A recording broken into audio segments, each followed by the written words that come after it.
to stand up for the taxpayer first and foremost, and that's what we do in Florida. So here's some facts.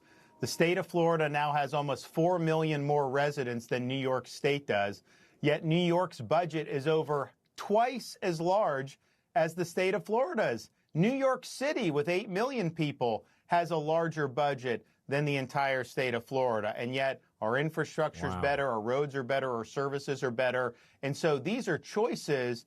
They don't respect the taxpayers in these places, and people have rebelled. Now, it's not just taxes. You have homeless problem. You obviously have had crime problem in some of these areas for a number of years. You've had Soros DAs. You know, we've had Soros DAs in Florida. I'm the only governor that's removed them from their posts. But it really starts with being a friend of the taxpayer. So we have no state income tax in Florida, which we're going to keep.